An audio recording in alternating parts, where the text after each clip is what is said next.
Muy buenos días. Bienvenidos a este informe RCR de hoy, 25 de mayo de 2018. Como siempre, estamos trabajando a nombre de Jaime Nestares en la dirección general de la estación, de Willis Arcaya en la gerencia de producción, de Jackson Vargas en la coordinación de redacción, en la producción del espacio, Leonel Espinosa, Marilia García, María Alejandra Silva y Natalia Mora. En la dirección técnica, César Arteaga. Les saluda Argenis Barreto a nombre de todo el equipo y ya estamos listos para iniciar esta ronda informativa, no sin antes recordarles que también nos puede escuchar en el estado Carabobo a través de Radio Puerto Cabello 1290 AM y a través de la internet en rcr.tv, la radio que se ve para Venezuela y el mundo. Ahora sí, ya comenzamos. Para el abogado constitucionalista José Vicente Haro, la juramentación que realizó el presidente Maduro ante la Asamblea Nacional Constituyente para ejercer este cargo nuevamente durante el periodo 2019-2025 es un fraude a la Constitución. Así lo enfatizó a las 7:25 de la mañana de este viernes. En primer lugar, quisiera señalar que ya Nicolás Maduro, al ver que no tiene legitimidad alguna para seguir detentando, es decir, seguir ejerciendo ilegítimamente la presidencia de la República, lo que ha tratado de hacer es una maniobra que constituye por un lado un fraude constitucional y que por otro lado constituye una maniobra política, en mi opinión, perversa. Él está tratando de buscar de alguna manera esa legitimidad que ha perdido de manera absoluta. Ya sabemos que por el decreto de enero de 2017 la Asamblea Nacional acordó el abandono del cargo. Ya sabemos que por acuerdo de la Asamblea Nacional del 17 de abril se autorizó el enjuiciamiento y Nicolás Maduro debía ser a todo evento separado del cargo y considerado inhabilitado para los cuestionables comicios del 20 de mayo. Y por lo tanto no podía seguir ejerciendo el cargo, ni siquiera podía ser candidato. En este sentido, el abogado constitucionalista José Vicente Haro aseguró que la juramentación ante la Asamblea Constituyente es una jugada política del presidente Maduro para salirle al paso a la decisión que tomó el pasado martes el Parlamento de no reconocer las elecciones realizadas el pasado 20 de mayo. Consideraba las elecciones como no realizadas y en el acuerdo que aprobó el pasado martes señalaba que seguirá luchando por unas elecciones justas, libres, transparentes. Había diputados que decían que esas elecciones se podrían realizar quizás en octubre, en noviembre, diciembre, etcétera, que había todavía tiempo para lo que es el inicio del siguiente periodo presidencial, que es el 10 de enero de 2019. Bueno, Nicolás Maduro está buscando quitarle el piso al discurso político de la oposición para decirles, mire, ya aquí yo estoy juramentado y como yo no reconozco, y dice Nicolás Maduro, y lo está haciendo en contra de la Constitución, como yo no reconozco al Parlamento, a la Asamblea Nacional, que sí es legítima, yo me juramento ante el único que yo reconozco, que es la ilegítima Asamblea Nacional Constituyente, la Constituyente Comunal, y con eso trato de salirle al paso a ese discurso de la oposición y de muchos miembros de la comunidad internacional. La abogada Teresli Malavé, directora de la ONG Justicia y Proceso Venezuela, afirmó que hasta el momento no tiene conocimiento de que se haya emitido alguna boleta de excarcelación de presos políticos tras el anuncio que hizo el presidente Maduro de ordenar que estas personas salgan en libertad para iniciar un proceso de reconciliación nacional. Efectivamente, hasta ayer, hasta anoche muy tarde, no hubo liberaciones. Hay 11 personas igualmente con boletas de excarcelación, no con libertades bajo fianza, como ha querido hacer ver el fiscal Tari William Saab. Es boleta de excarcelación en el que el juez que conoce la causa dice, ordeno se ponga en libertad inmediata a fulanito de tal. Eso no se ha respetado, no se ha cumplido. Hay personas allí como el hijo del alcalde, Juan José Leal, creo que es el nombre del muchacho, que está hace 8 o 9 meses en el SEBIN sin que nadie supiera. Imagínate, nosotros que vamos al SEBIN constantemente a tratar de visitar a nuestros defendidos, no teníamos ni la menor idea, ni los propios presos allí.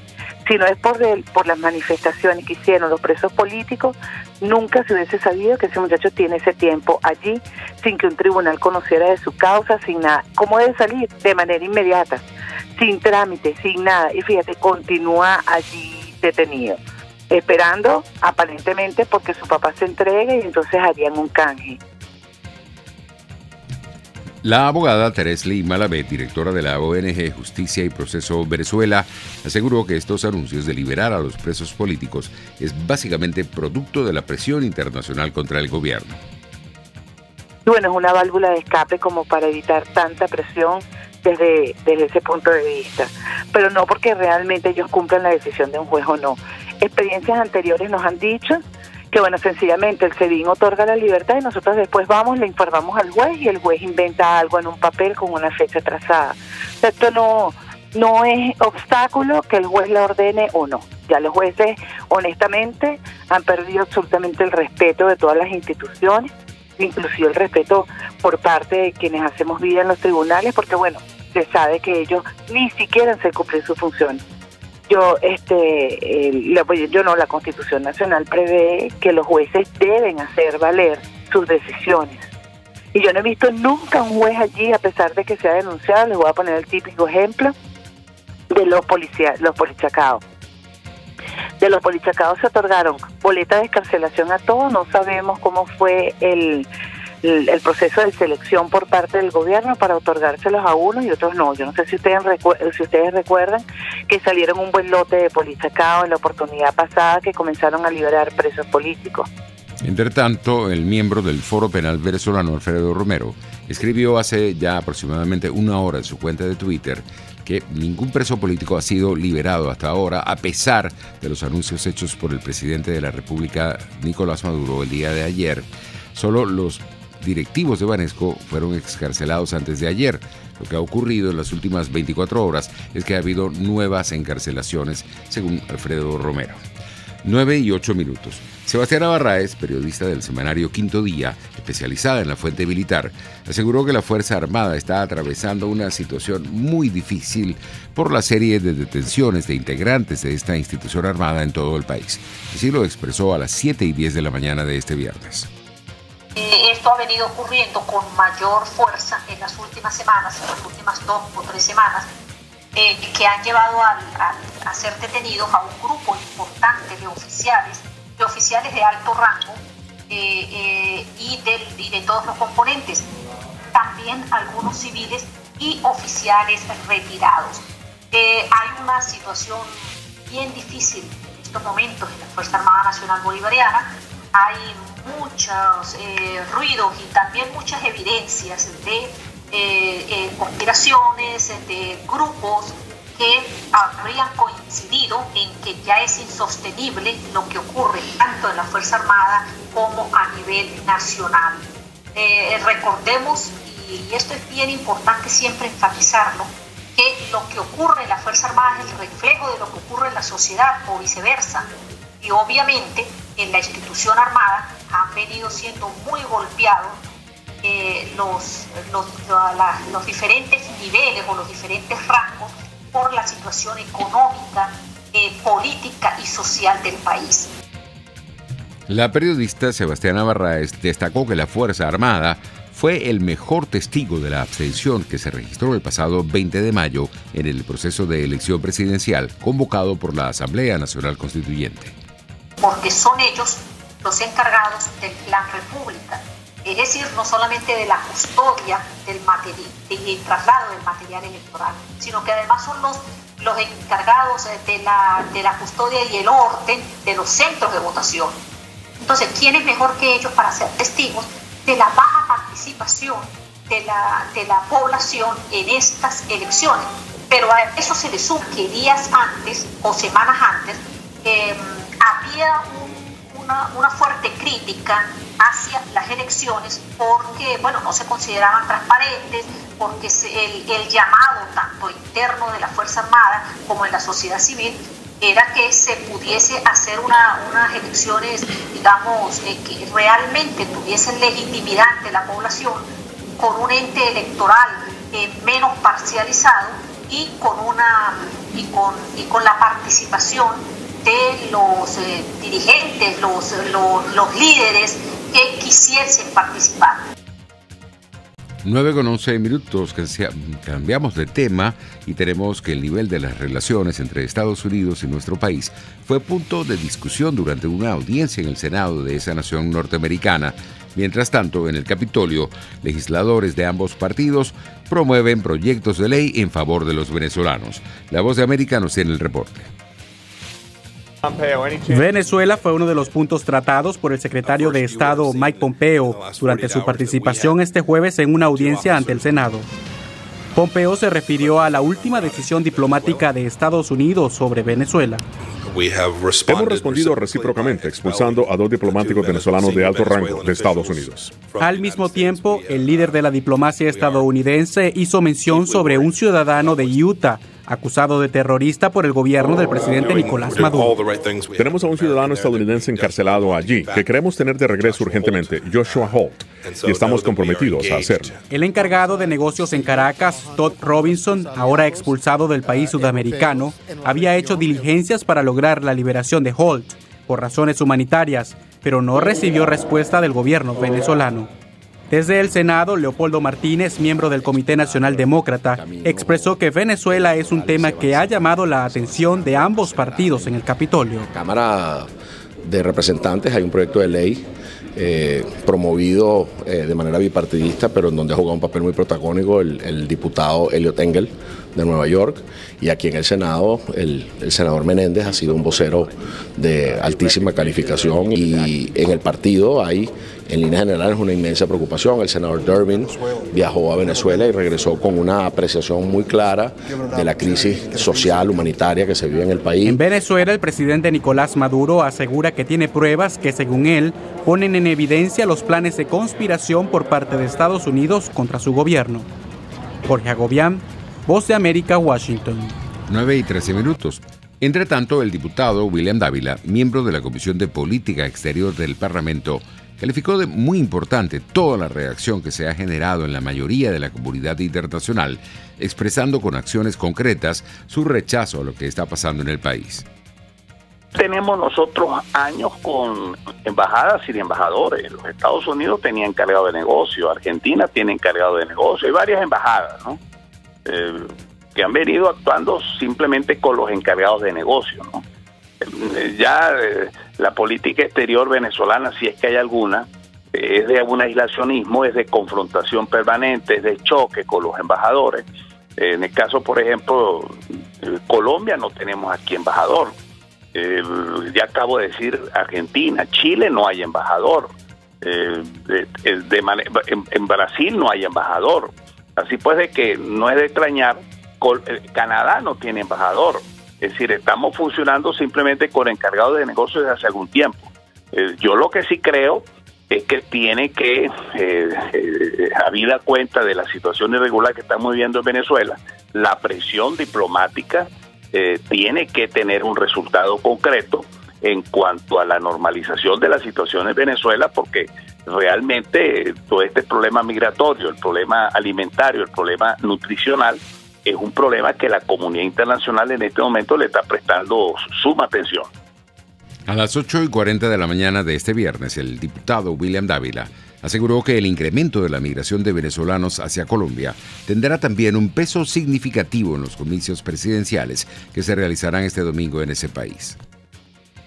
Cantidad pues de venezolanos que están en el norte de Santander o aguas adentro, pues ya en Bogotá, en Medellín, en Barranquilla, la cantidad de venezolanos y todo lo que eso afecta desde el punto de vista de los servicios públicos en materia de salud, en materia de habitación, de vivienda, en la cantidad pues de centenares de venezolanos pues que se encuentran en la República de Colombia. Entonces, obviamente que sí tiene un impacto, dependiendo de quién gane, cómo fortalecer el Grupo de Lima o cómo pudiera debilitarse el Grupo de Lima si fuera otro el candidato que llegara a ganar, que tuviera de alguna forma una posición contempolarizadora con esta situación que tenemos aquí con Maduro. En otras informaciones tenemos que Francisco Valencia, presidente de la Coalición de Organizaciones por el Derecho a la Salud y la Vida, Codevida, calificó de cínicas las declaraciones sobre el avance del sistema de salud de nuestro país en los últimos años que presentó la viceministra de Redes de Atención Ambulatoria de Salud de Venezuela, Indriana Parada, durante su intervención en la plenaria de la Asamblea Mundial de la Salud. Malintencionadas y hacen mucho daño a la población. Y eso es lo que le gusta hacer el gobierno, daño a la población. La población y las personas que están escuchando en este momento saben, tienen un familiar o ellos mismos están afectados por la falta de un tratamiento. No hay nadie que tenga dificultades en este momento conseguir una medicina o de tratarse en un hospital porque saben que no hay cómo diagnosticarlo, no hay guantes, no hay reactivos para hacer exámenes de sangre en los hospitales. Los hospitales como el Hospital de Niños de Venezuela tiene filtraciones de aguas negras que ha contaminado a niños y han fallecido por falta de antibióticos en este país. Es una mujer que hay que condenarla de todas formas, y el gobierno también por permitir este tipo de declaraciones. Pero el mundo sabe, el mundo está muy claro de lo que acontece en Venezuela, del crimen que se comete en Venezuela por la situación de emergencia humanitaria compleja. Ya lo que digan no lo van a avalar, porque saben lo que está viviendo Venezuela y lo que sufre el pueblo de Venezuela, no solamente por falta de atención médica, por falta de salud y por falta de alimentación. Por su parte, Julio Castro, médico infectólogo, afirmó que estas declaraciones de la viceministra de Salud ante Naciones Unidas están cargadas de maldad. Así lo expresó esta mañana a través de RCR. Y otra cosa es que tengas maldad. Son dos como niveles diferentes. Yo creo que ya con estas declaraciones el gobierno en salud rebasó esta línea punteada que divide lo bueno de lo malo.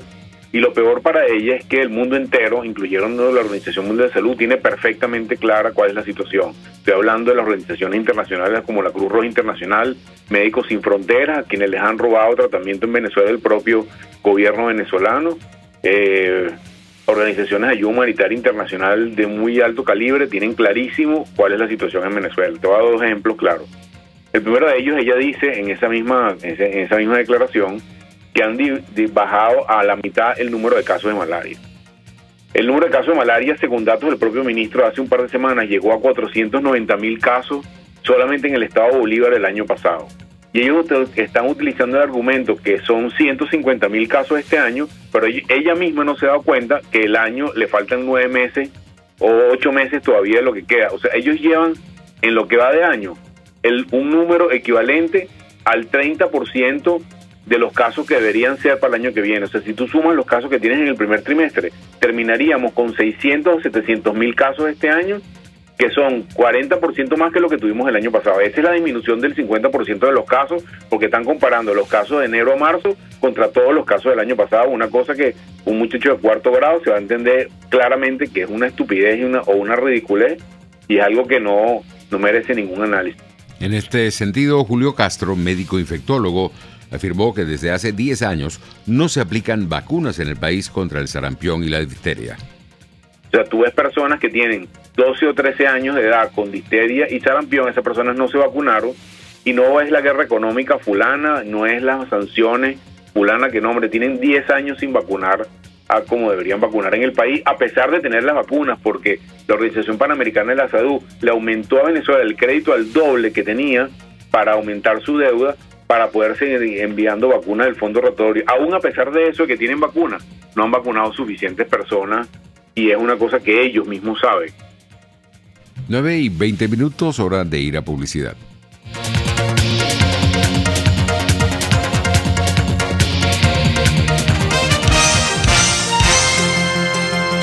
Usted escucha Informe RCR por su 750 AM. ¿Eres pintor, escultor, tallas en madera o te dedicas a las artes plásticas? En Ávila Gallery recibimos tu obra y le damos el trato que te mereces. Estamos en el lobby del Hotel Ávila de San Bernardino. Síguenos por @AvilaGallery1 o llámanos al 0414-127-4060. Ávila Gallery, tu centro de arte moderno. Martin Luther King Jr., pastor baptista estadounidense, defensor de los derechos civiles. La libertad nunca es voluntariamente otorgada por el opresor. Debe ser exigida por el que está siendo oprimido. ¿Buscas caucho para tu carro, camioneta, picote o camión? Acércate a la Cauchera Fran Luis, donde tienen el que buscas al mejor precio y con insuperables promociones. Cauchera Fran Luis al final de la Avenida Baral, pasando la estación de servicio, teléfono 0212-481-1752. Cauchera Fran Luis, tu mejor opción. Dosis Alternativa es una ventana abierta donde usted hallará respuestas a diversos temas de salud que nos preocupan. El cáncer de cuello uterino es evidentemente una patología maligna que se desarrolla a nivel del cuello del útero. Dosis Alternativa con Marilia García y Jackson Vargas, de lunes a viernes a las 9:30 de la mañana, solo por RCR y rcr.tv, la radio que se ve. Les estamos presentando Informe RCR, el compacto informativo de esta hora, solo por RCR 750 AM.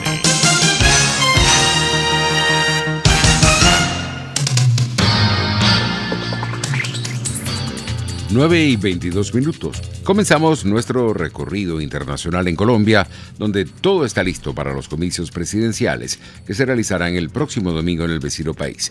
Valentina Antolínez, compañera de RCN La Radio de Colombia, emisora aliada en el informativo Solar, nos tiene más detalles de lo que será este proceso comicial.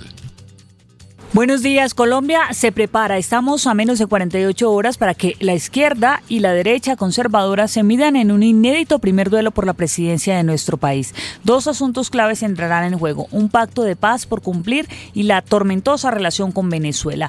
Terminado el conflicto de medio siglo con las FARC, recordemos, la guerrilla que históricamente marcó la pugna electoral, la que es considerada la cuarta economía latinoamericana, acudirá este domingo polarizada a las urnas con un renovado menú de preocupaciones: la corrupción, la desaceleración económica, la salud y el repunte del narcotráfico que castiga las fronteras con Venezuela y Ecuador inquietan a los colombianos para estas elecciones. Ninguna encuesta anticipa una definición en primera vuelta y si no fallan, habrá que esperar hasta el 17 de junio para conocer el futuro gobernante de este país de al menos 49 millones de habitantes. Por primera vez, la izquierda antisistema le disputa el poder a la derecha tras una campaña saturada de debates y proselitismo en redes. Son 6 candidatos, pero 2 son los favoritos para estas elecciones. El más joven y opcionado es el derechista Iván Duque, un senador de 41 años sin mayor recorrido político, pero con un respaldo de peso. El del controvertido expresidente Álvaro Uribe, el legislador más votado